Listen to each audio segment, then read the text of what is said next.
dito po sa unang Timoteo talatang 4, versikulo 7. May mga taong gagamitin ng Diyos para sa buhay mo. Hindi ka naging... Alala ko po yung sinabi ni Jesus Christ sa Matthew chapter 4, verse 17.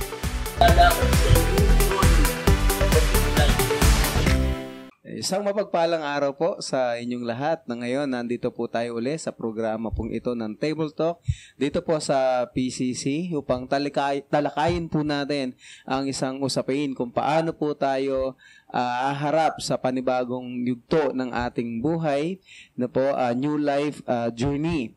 At ang mga kasama po natin ngayon ay mga poging mga pastor. Hallelujah. Si Pastor Oscar. Pastor Oscar po ng Santo Cristo Pulilan. Nag-aanyaya po ako. Nabuksan po natin yung ating puso sa talakayan na ito sa umaga. Ayan. At si Pastor Boy. Pagbalang umaga po, Pastor Rod Boy. Yun, salamat. And Pastor Chris po. At salamat sa ating Panginoon. At sa pagpapasimula po ng ating talakayan, ay nais ko po munang magbigay po ng talata mula sa sinulat ni Apostol Pablo dito po sa unang Timoteo talatang 4, versikulo 7 hanggang 8.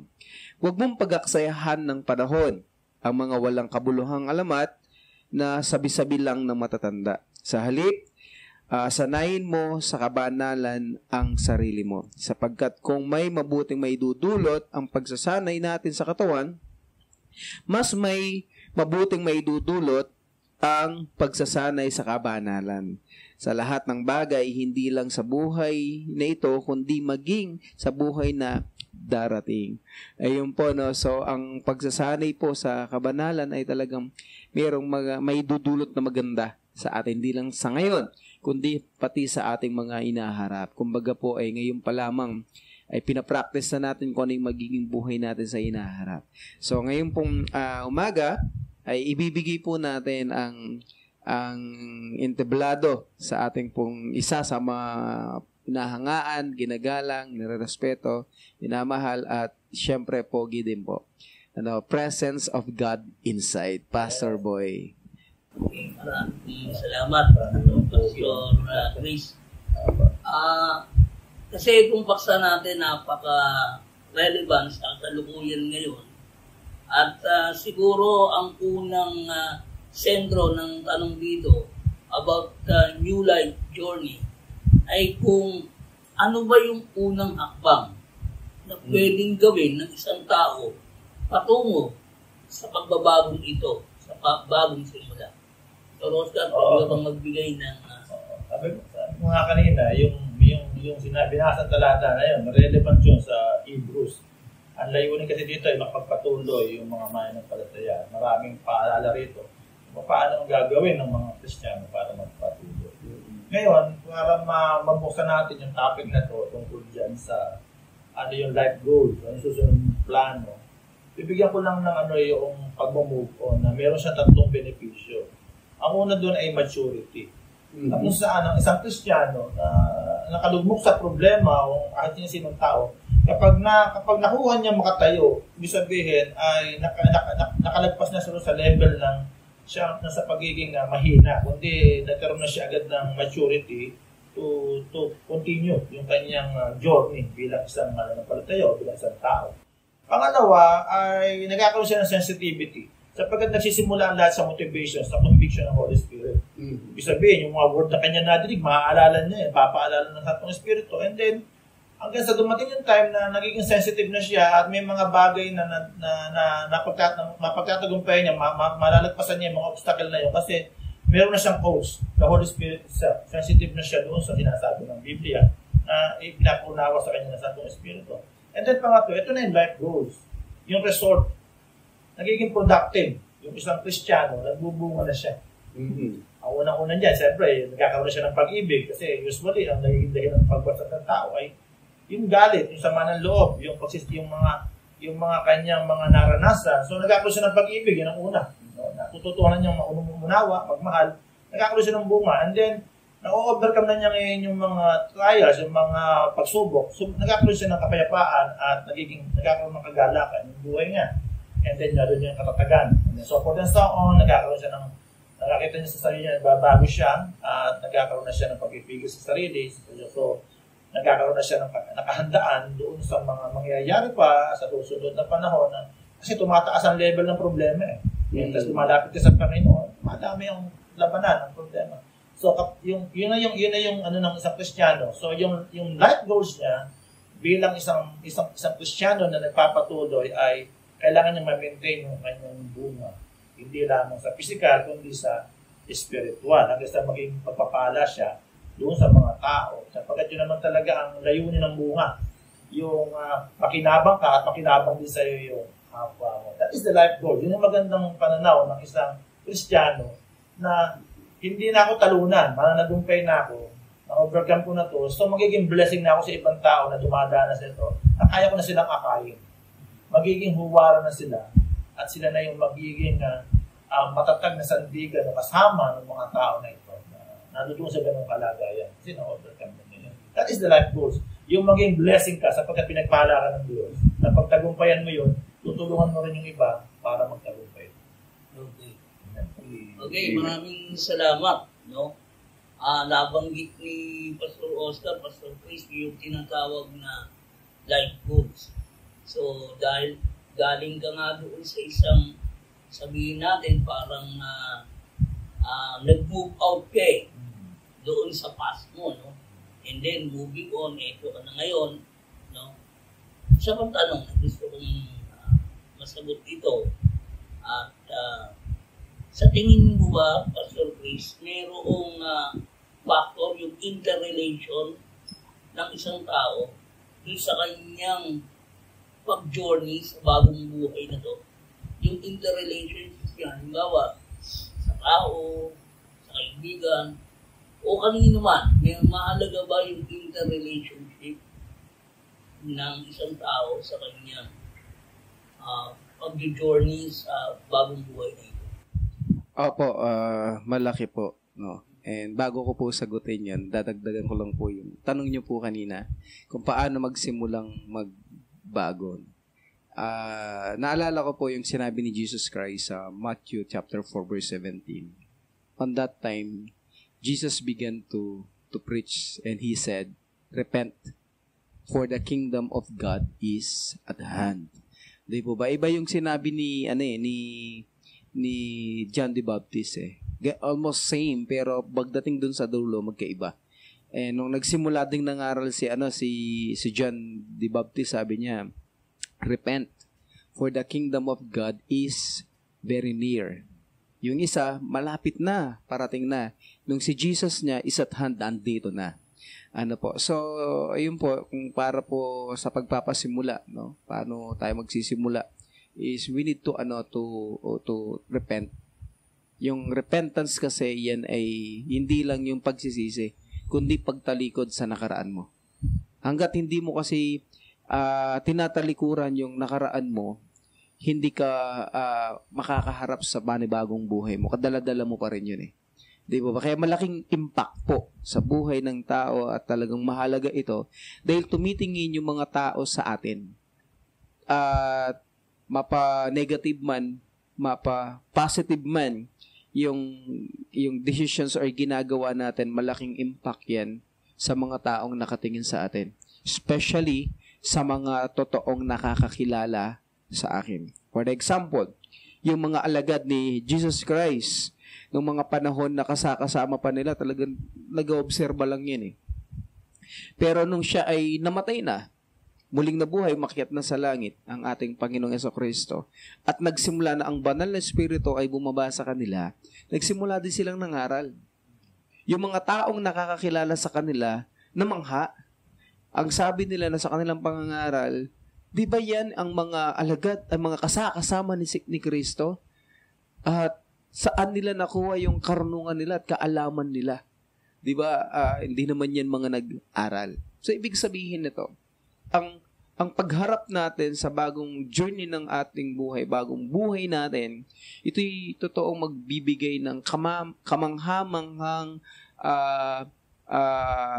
kamanghamanghang alimbawa sa buhay ng mga nakakakita sa iyo. Especially mga kilala mo, kaibigan mo, kabarkada mo na dating ganito to dating lasenggo to dating sugar to Pero nung sinuko niya yung buhay niya kay Kristo, tumalikod siya sa kanyang kasalanan, ito yung resultang nangyari sa kanya.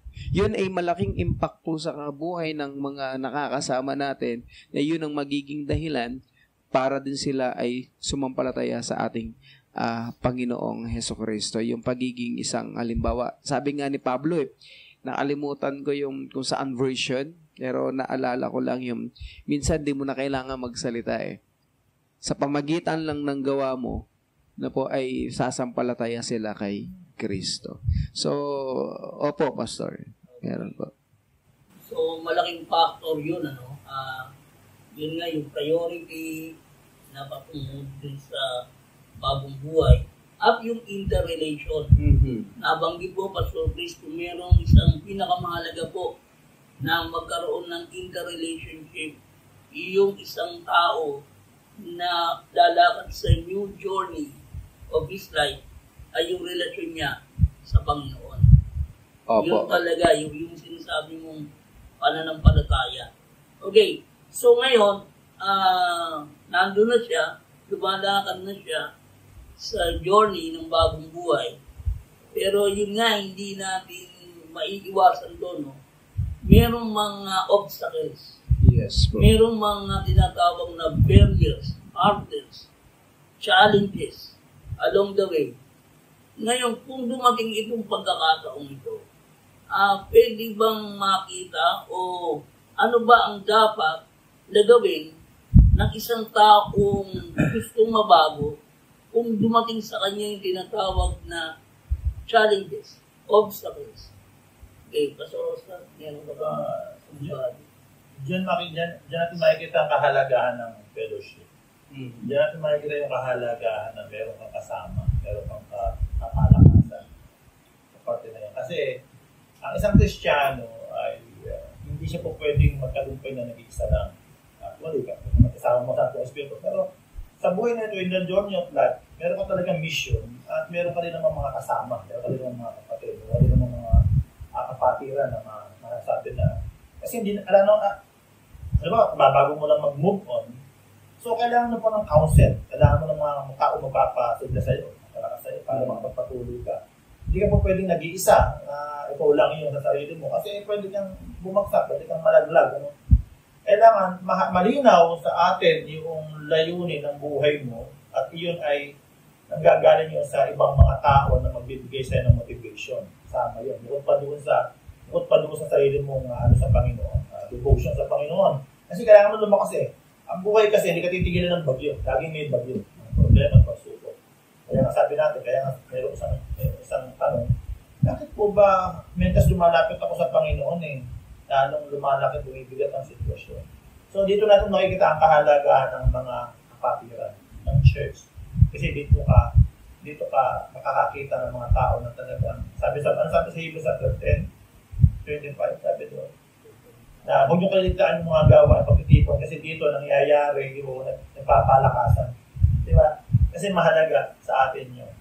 Kaya nga, pag may mga taong bagong Kristiyano, saan natin dinadala? Yun ba sa church? Inaalagaan natin yun Kasi parang tumatag yung kanilang pundasyon. So, ang problema at pagsubok, hindi natin ito pwedeng tanggihan kung anong darating sa ating problema. Depende yun sa kung ano yung pagkakatawag sa ng Panginoon. Ang mahalaga doon ay meron tayong malinaw na layunin sa buhay na this is normal. Normal talaga yung pagsubok. At kung natin kaliligtaan, may mga taong ginagamitin ng Diyos para sa buhay mo. Hindi ka nag-iisa. Hindi ka si Rambo. No? Kundi meron tayong, anong tawag dito? Tayo ay bahagi na isang kawan. O tayo bahagi na isang batalyon o isang grupo ng mga mananampalataya. Kaya natandaan natin na sabi nga ay kailangan natin ng katuwang kasangga, kasama ng mga pinili ng Diyos na kasama natin para tayo magtagumpay sa buhay na ito. Kung parang tinawag tayo kasi ng ilaw, ibig sabihin, hindi po pwede isa lang ang ilaw. Si Kristo yung nag-isang ilaw na binigyan tayo ng kanya-kanyang ilaw para magkasama-sama yung liwanag. Kaya nga yung tumawag ang Panginoon ay 12 kaagad. Yung ititrain niya. And then may 70, and then may 100. So, ibig sabihin, kailangan natin mag-rely sa kakayahan ng ating mga kasama. Kaya nga yung gifts hindi isa magkakaiba. Para saan? Para may pa yung church. Para magtagumpay siya. Para maging matatagin siya. Amen.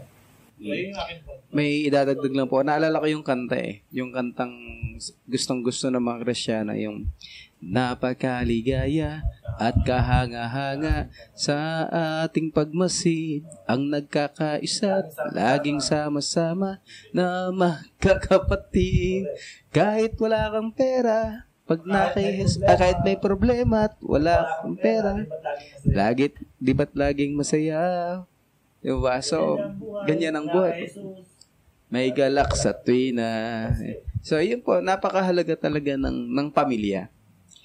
Sabi nga ni Rick Warren, a Christians without family is an orphan. Diba? So, kailangan ng isang Kristiyano ng pamilya. No? And through Jesus Christ, we become God's very own family kasi. So, siya yung tatay natin, nag-iisang siya. So, kailangan mo ng pamilya na mag-aaruga sa iyo. Diba? Sabi nga, ang tatlong pilipit ng lubid, hindi agad nalalagot. Diba? Ito ay matibay. Kung ang isa ay nakakagawa, no, at mas lalo na ang dalawa ay mas maraming magagawa. So, kailangan talaga natin ng kasama. Sir. Okay, maraming salamat, Pastor Oscar at Pastor Chris. Siguro may ilang minuto pa tayo na natitira at isa-sum up natin yung mga sinabi natin patungkol dun sa panibagong simula ng bagong buhay. Una ay kinakailangan talaga yung alamin niya kung ano yung priority niya at sino yung priority niya. Pangalawa, yung kailangan niya ng interrelations. At kung merong relasyon na dapat niyang pahalagahan dito, una yung relasyon niya sa Diyos, sa magitan ni Jesus. At yung pangatlo, kailangan niya ng kasama. No? Kailangan niya ng fellowship, kailangan niya ng kaagapay. Katuwang. Amen. Upang sa ganoon, siya ay magpatuloy at kahaking yung bagay na inilagay ng Diyos sa kanyang puso upang sa ganoon, siya ay makapagpatuloy sa buhay na ito. Kaya sa oras na ito, siguro parting words, ano ba yung magiging encouragement natin sa kanila kung meron tayong nanonood sa atin, nakikinig sa atin, patungkol dun sa panibagong buhay na sisimulan dito sa pinag-uusapan natin ito. Pastor Oscar? Panibagong sisimulan. Yes. Ano yung kanyang gagawin? Kung Kristiyano siya, ang dapat niya gawin para makapagpatuloy sa buhay na ito. Unang-una, hanapin niya talaga yung ano talaga yung aking parte sa body of Christ. Finding your place in the body of Christ. Ano pa ba? Kasi kung minsan may mga nangyayari sa mga Kristiyano, kung bakit hindi, ang punto kasi pamumunga Ang punto paglabi. Kung bakit may mga Kristiyano hindi lumalabi, hindi namumunga. Kasi nalagay sila sa kalalagayan na hindi pala sila tangkok doon. Minsan nga may nagkaroon kasi mga Kristiyano na ang gusto nila maging pastor. Pinipilit sila makating yung pulpit to. Pero hindi pala sila pang pulpit. Pang-coordinator lang pala sila. Yung iba naman ay gusto nilang maging teacher, pero preacher pala sila. So, laging masasakit yung kanilang binibitawang salita. Hindi nila ano talaga yung kanilang gift.